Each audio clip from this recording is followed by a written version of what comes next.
Hi, and thanks for tuning in to the pre-show talk for Forward Theater Company's production of Russian Troll Farm, a workplace comedy by Sarah Gancher. I'm Karen Moeller. I'm the Artistic Associate of Forward Theater Company. And the purpose of this pre-show talk is to provide you with some context to better appreciate our production. Russian Troll Farm is the fourth and final main stage show of our 13th season as a company and our 10th season as a resident company at Overture Center for the Arts. The show has a running time of a little over 2.5 hours, including an intermission. Now, if I were giving this talk to you in person, I would ask if there was anyone out there who was new to Forward Theater Company. I obviously can't do that here, but I'm going to assume that there might be some people out there watching who are. So I'm going to give you just a little nutshell history of who Forward Theater Company is and how we came to be. We were founded in 2009 by professional actors, designers, playwrights, and directors in the Madison, Wisconsin area. And our mission is to provide a home base for Wisconsin theater professionals and audiences that will expand the cultural and economic life of the greater Madison area. We are thrilled to continue performing on stage at the Playhouse in front of a live audience, but for those of you who plan to watch a recording of the show at home instead, please know what you'll be watching won't be like a movie. We videotaped a live performance with the deliberate goal of making you feel like you're sitting in the very best seat in the house, and we hope that you will feel transported to the theater as you watch it. For those of you planning to watch this presentation and then see the live show in person, we'll look forward to seeing you in the theater. Now, I always like to start the pre-show talk saying a bit about the playwright, because without the playwright, we wouldn't have a play. And in this case, the playwright of Russian Troll Farm is Sarah Gancher. She grew up in Oakland, California, the child of parents who were, in her words, unadulterated hippies. Gancher's father had a gift for storytelling, and she became enchanted by it. In an interview with Jim Cotter for Articulate, Gancher said, "My father would tell bedtime stories that lasted years. They would grow and change and evolve, bringing in new characters, going to different planets. I loved that." Gancher recognized at a very early age that she wanted to tell stories too. She says, "When I was very, very little, and people used to ask me what I wanted to be when I grew up, I had two answers. One was a squirrel, and the other was a writer. Turns out being a writer was slightly more achievable." According to Gancher, the first story she ever wrote was at the age of 4 and was inspired by her hatred of washing her hair.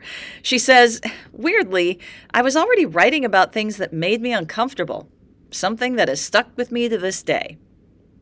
Music was also a big part of Gancher's childhood. Her father was a musician and had a garage band. She says, "When I was young, I would go to bed listening to them play in the garage. As I got older and learned the violin, I'd play with them too." Now, sadly, Gancher lost her father when she was 17. She knew that he had been working on a novel and that it was still unfinished at the time of his death. Fearing that it would be too emotional for her, she put off looking at it for some time, but eventually she worked up the courage to read it. She discovered he'd been writing a comedy about the Three Stooges. In his novel, the Stooges were part of a Buddhist cult that sought enlightenment through laughter. Gancher became obsessed with it. She says, "I thought I would like to try to finish it someday. But to do that, I knew I would need to know a lot more about comedy. So in college, I threw myself into studying humor." Gancher studied Commedia dell'arte, wrote shows for stand-up comedians, directed acts for avant-garde circuses, and she became addicted to making people laugh. "Overnight, I decided to devote my life to comedy," she says. "I believe it's a spiritual act to make somebody laugh. I want to be able to move people to where it happens. I truly believe that the act of laughing releases joy and changes your body." Gancher took a job as a props master with the Big Apple Circus in New York City, and she watched the clowns every day. She also worked with a Norwegian circus group, Stella Polaris, and while traveling with them in her early 20s, she fell in love with the music of the Balkans. A subsequent visit to Hungary deepened her love for the region, and not long after, she moved to Budapest. It was there that she started to think about seeing life through a lens other than that of an American, seeing things from someone else's very different point of view. Her interests started to expand beyond comedy, as she met and learned about the residents of the Budapest neighborhood in which she lived. Her writing deepened, still using comedy, but with an added emphasis on the themes of community and place. Now, eventually, Gancher moved back to New York, and writing became her main focus. She's a playwright who loves epic stories, big ideas, and deep comedy. Her most frequent subject is how history is reflected in individual lives, how places, communities, and debates evolve over time. Now, in 2016, Sarah Gancher started to notice tweets with strange misspellings and odd comments showing up on her Facebook feed. Like many anxious Americans, she had found herself scrolling endlessly through her social media feeds. As the day of the 2016 presidential election drew closer, Gancher started to notice that, quote, things started feeling darker and darker every time I went onto Facebook and every time I went onto Twitter. I started wondering, who are all these people online, and what is this weird slang where people are talking like they don't know English? After the election, in an attempt to make sense of what had happened, Gancher started researching this surge of online politic vitriol and made a startling discovery.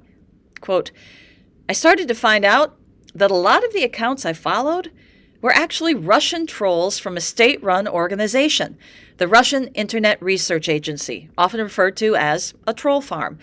And I realized that what they'd done had totally worked on me. They absolutely succeeded in making me feel like maybe there wasn't going to be much of a difference between the two candidates. They absolutely succeeded in making me feel apathetic at times, and other times feeling ashamed of who I was going to vote for. And I saw them succeed on both sides of the political aisle. And I thought, wow, this is so interesting that they're working both sides equally, but to different ends.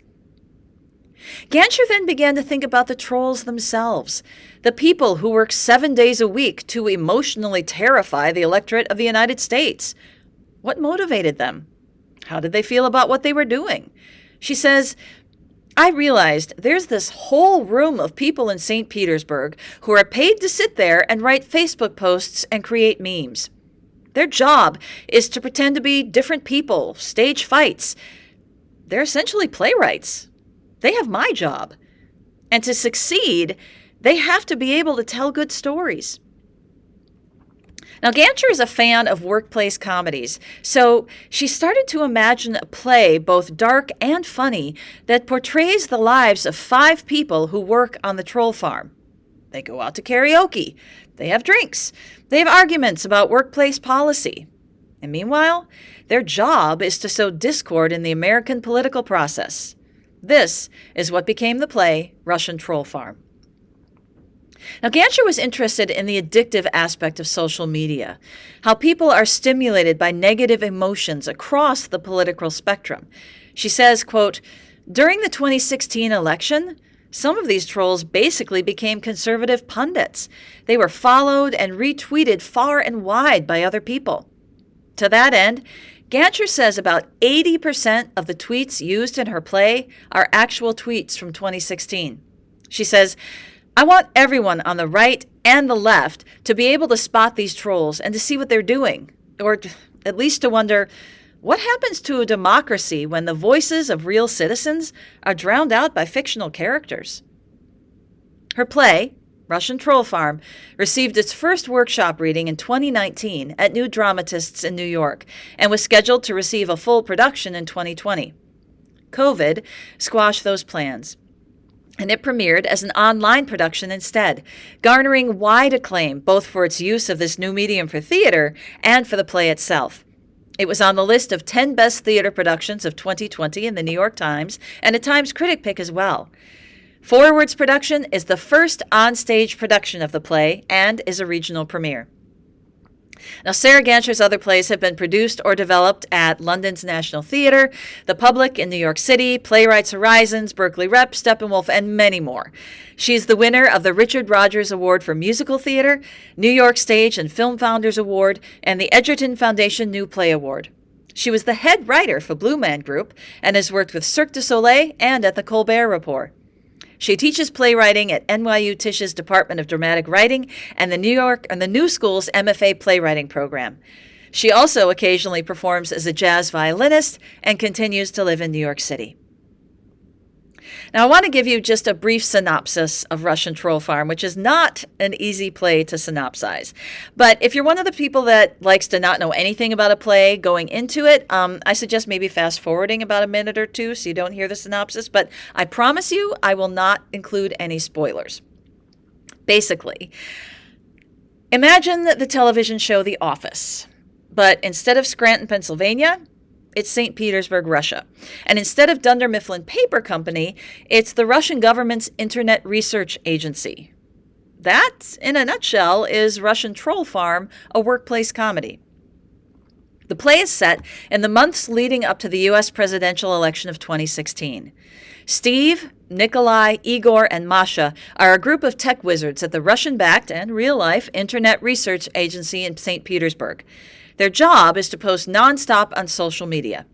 They're supervised by Luba, a hard-as-nails former Soviet KGB operative who has morphed into a fake news supervisor.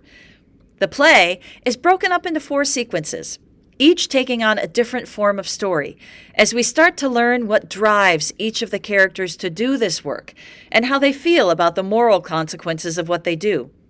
Gancher says, I wanted to have fun by making sure that every part of the play is told from a different character's perspective and in a totally different and unique style. So the first act is like a workplace comedy.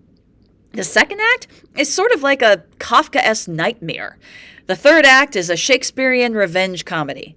And then the fourth act is like a Brechtian historical epic that begins in Stalinist Russia and ends on election night 2016.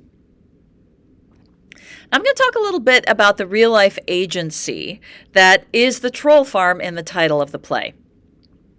Now, it's a play that occasionally does veer outside reality as the playwright takes us into the minds and elaborate fantasies of some of the characters. But as I've already mentioned, the place where the characters work, the Russian Troll Farm, is solidly based in reality. The Internet Research Agency, which I'll refer to occasionally from here on out as the IRA, is a very real organization. It's a private company owned by Yevgeny Prigozhin, a Russian entrepreneur known as Putin's chef. Prigozhin is linked to a sprawling empire, ranging from catering services to a military mercenary company. The IRA launched in St. Petersburg in 2013 and was already hard at work building its arsenal to take on U.S. politics by 2014. With the goal of disrupting the American political process during the 2016 presidential election. Now, the Internet Research Agency was at the center of a 2018 U.S. Department of Justice criminal indictment for its alleged effort to, quote, interfere with elections and political processes. And it's because of this indictment that the public has come to learn so much about the IRA. According to U.S. prosecutors, it began its efforts, the IRA, by gathering stolen identities of real Americans, and then it created a formidable encyclopedia of what works on social media when it comes to riling up Americans talking about politics. 2 members of the agency were even said to have traveled to the U.S. to gather more intelligence, a fact-finding tour across 9 states. Back on Russian soil, the IRA began posing online as U.S. volunteers in order to gather tips on how to effectively target voters. One real volunteer based in Texas told the Russians to aim for the purple states, those where the race was going to be tighter. So they did. By 2016, operations had ramped up as the presidential election drew near. The Internet Research Agency had a budget of over $1 million, and they used it to buy advertising on sites such as Twitter and Facebook. The intent was to create an atmosphere of division and anger online. The Kremlin wanted instability in America.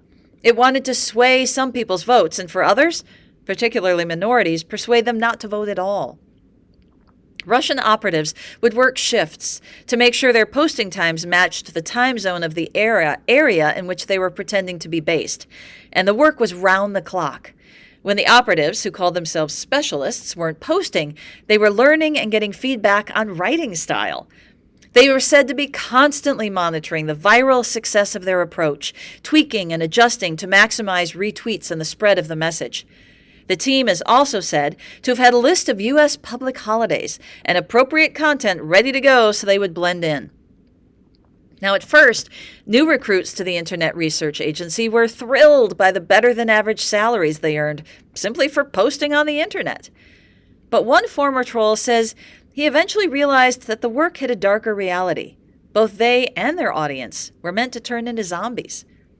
They were just giving me money for writing, says this former troll, a St. Petersburg resident who wanted to get into marketing or journalism, but was drawn by the hard-to-match $1,400 a week paycheck. I was much younger and didn't think about the moral side. I simply wrote because I loved writing. I was not trying to change the world. The trolls worked in 12-hour shifts, either day or night, and the assigned topics popped up in their email. President Vladimir Putin or President Barack Obama, or often the two together. Ukraine, the heroism of Russia's defense ministry, the war in Syria, etc. The keywords and subject line were always assigned. Once a blog post was created, the computers would forward the post to the agency's countless fake accounts, opening and closing the post to create huge numbers of fake page views. In nearly 2 years, the staff mushroomed from a few dozen to over 1,000, and according to court documents, the IRA took several measures to successfully hide its tracks, duping the technology companies who were unaware or unable to stop what was filtering through their systems. And it wasn't difficult to transfer this online anger into real-life displays on American streets. From their desks in St. Petersburg, the Russian operatives also orchestrated real-life protests and demonstrations. The Internet Research Agency is said to have paid for advertisements on Facebook that pushed rallies in the purple states it had been advised to target.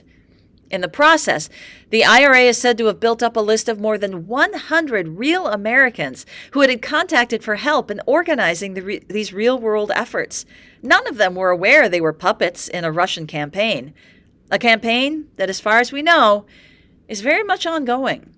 For example, Russian trolls who have been engaged in disinformation campaigns around COVID-19. And in the past few months, the network of IRA-backed accounts has shifted to focus almost exclusively on Ukraine, echoing the same narratives and content across accounts and across social media platforms. Professionalized trolling remains a force in Russian propaganda efforts and continues to adapt across those platforms. So how do we stop this from happening?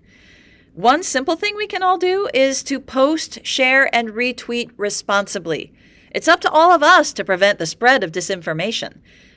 Now, the trolls have gotten much better at posting feeds that seem very genuine. But here are a few quick tips from NBC News for spotting fakery in your newsfeed and for balancing your own perspective. Number 1, question the source. Follow a story to its origin. Number 2, look for confirmation across other reputable media sites. Number 3, use third-party fact-checkers like Snopes and PolitiFact. Number 4, call out fake news shared by your network. Number 5, don't assume all video is real. Number 6, learn to recognize bots. And number 7, identify your own biases and how others might be manipulating them. Now, I've talked quite a bit about Sarah Gancher, our playwright, about the production history of the play, and about the real-life agency on which it's based. I want to shift focus now to Forward Theater's production that you're going to be watching. It takes a lot of people to make any play happen, especially this play, which has a lot of moving parts. And I want to try to shine a light on as many of the people who help make it happen as possible. First and foremost, we have our director and the artistic director of Forward Theater Company, Jen Uphoff Gray. I asked her what drew her to this play, and she said, I remember seeing the announcement that this digital piece of Zoom theater was coming in October of 2020, and I thought, oh my gosh, the idea of a workplace comedy about the people who work for the Internet Research Agency? It was so compelling to me, both as a piece of comedy and as a piece of theater. But it also appealed to me because I like to do plays that are fun to watch, but also teach you about important, relevant stuff, and I thought, this is all those things. I saw the initial digital piece of theater, and there was so much in it that I loved. It was exciting, and it felt like a good fit for our audience.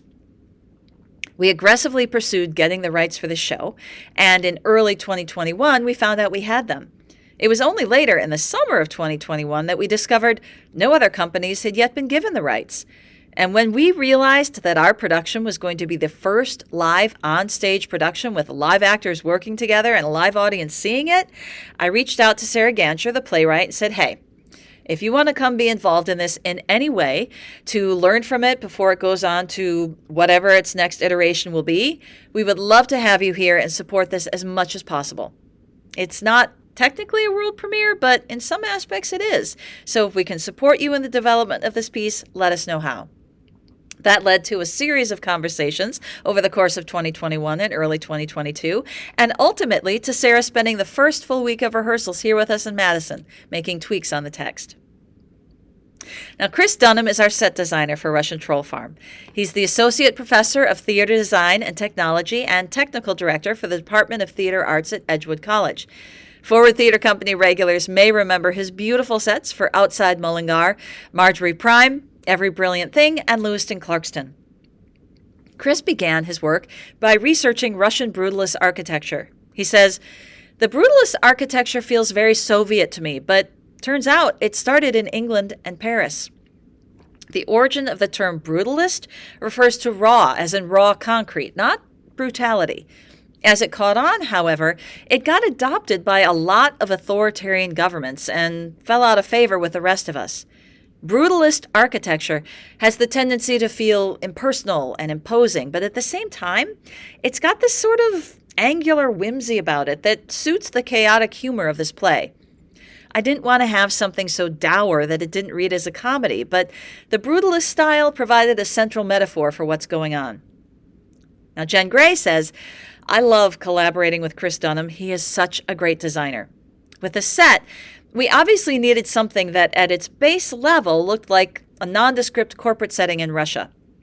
But it also needs to be able to transform into a karaoke club and to work with the other design elements, to lead us to the very different feels for each of the 4 sections of the play. It needs to support the comedy and needs to be able to incorporate projection screens. We also needed to be able to create something that works with the sightlines, especially when you have people working at desks behind monitors, which is why we dropped the main thrust part of the stage down to the floor level. What Chris designed was able to do all of that. Noele Stollmack is a member of Forward Theater's advisory company and has designed the lighting for several of our shows, including I and You, Life Sucks, and Every Brilliant Thing. Jen has this to say about Noele's design work for Russian Troll Farm. One of the most fun things that the brilliant Noele is able to help us accomplish for this play is setting up these different feels. Each of the 4 sections is meant to have a different aesthetic feel. According to Sarah Gancher, it's kind of like Google Earth, where you drop in for the worldview of each of these characters, who are each seeing the work that they do, the place that they work, and the country that they live in through very different lenses. And the characters, well, they don't really change in tone in these sections, so the lighting is what shifts things around. In part 1, which is meant to feel more like a workplace comedy or sitcom, almost all of the light changes take place on a 0 count to get that comic timing. The colors are warmer. There's almost a romantic glow. When we get to part 2, the lights are a little greener. They have a slightly more dystopian feel, with slower fades between lighting looks. Part 3 has rich Shakespearean reds and spotlights for sides. The lighting really does a lot to enhance the storytelling of each section. Now, Kathy Wittman worked on our online productions of Lifespan of a Fact and The Niceties. She's a brilliant filmmaker and visual artist with a lot of experience doing projection design for live theater, and we are so excited to finally be working in the same room with her. As Jen says, the playwright has written all of the things into this play. Tweet storms, Steve's comic Fantasia, the moody Igor journey that's very cinematic, so many more things. Kathy's projections are allowing us to support those storytelling elements in ways that would be very challenging to achieve otherwise. LaDassor has designed costumes for several Forward shows, including Learning to Stay and Mr. Burns. Jen had this to say about Ren's costumes. Ren is nailing it. There's a lot of changing of pieces because sometimes the characters don't get to leave the stage, and yet the time or day has changed. Masha, in particular, has many pieces to suggest the passage of time, and Ren does it simply and beautifully. The execution of Steve's costumes, his braided belt alone. I know everything about Steve just from his costume. And there's a lot of fun logistical layering for Steve's Fantasia. Joe Cerqua has designed the sound and music for almost every forward play. For Russian Troll Farm, the sound design was driven by a heavy mixture of sound cues and different music cues. Joe also wrote a few themes for the show, and luckily he loves writing Russian music. As he says, it's such a beautiful style and interesting use of scales. The music is orchestrated for violins, flutes, accordion, piano, guitar, and drums. According to Jen, this is the biggest sound show we have ever done at Forward. There are hundreds of sound cues, tweet sounds, news clips, support for all the stuff going on in the Fantasia of Part 3. As she says, it's enormous. Pam Miles has been designing props and set dressing for Forward Theater for over 7 seasons. And for this show, there are lots and lots and lots of props. Pam really worked with a playwright, director, and actors to make all of the characters' desk spaces very personal and different. For instance, Igor, his desk and everything on it is very ergonomic, very clean lines and very neat. Steve's desk is covered in used takeout containers and action figures. Little Genghis Khans, Godzilla, Kill Bill, etc. Nikolai has a stack of screenwriting books. And Masha has a Russian nesting doll that belonged to Jen's grandmother. Says Jen, my grandmother used to collect Russian nesting dolls, and one of those makes an appearance when Masha unpacks the items for her desk. It's a set of 3 dolls, a big bad wolf, a babushka, and a little Red Riding Hood. Masha talks about studying Russian folktales, so I thought it would be appropriate, and Pam agreed. Now, once again, as always, we are delighted to present an enormously talented cast, some of whom are new to the Forward Theater stage. Casem AbuLughod appeared in our Two Steps Forward monologue festival last summer and is making his Forward main stage debut in Russian Troll Farm. He plays Igor. Cassie Bissell is also making her Forward debut in the role of Masha. Sarah Day is well known to audience members of Forward Theater and American Players Theater in Spring Green. She portrays Luba. Now, Scott Haden is Forward Theater's marketing director, but he's also an accomplished actor, and we are delighted that he is in this show. He's playing the role of Nikolai. Andrew Rathgeber is our final cast member and is also new to the Forward stage. He portrays Steve.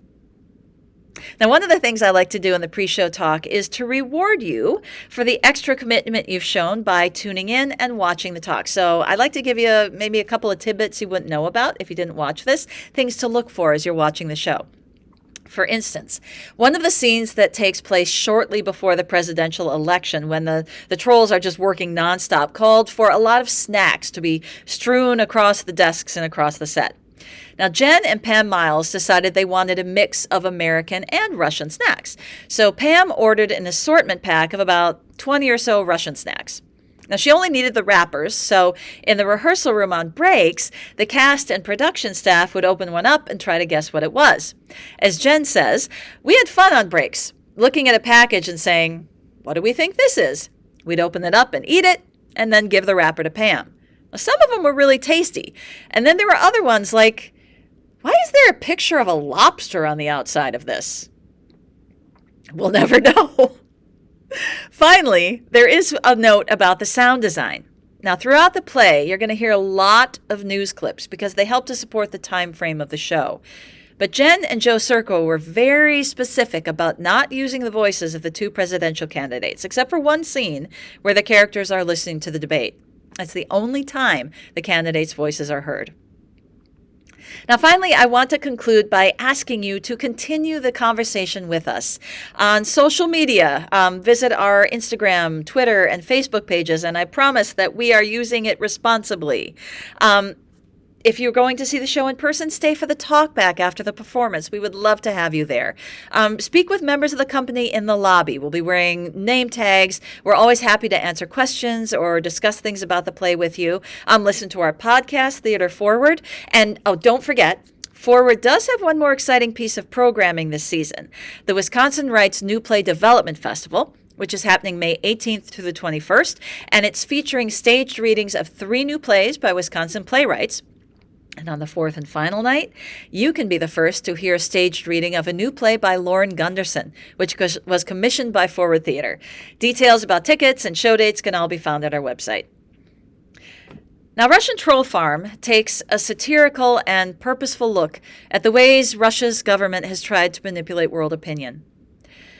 We certainly wish that the play's themes were a little less relevant right now than they've turned out to be, but we're firm in our belief that art is an incredibly powerful tool for making sense of the world and communicating about complicated issues.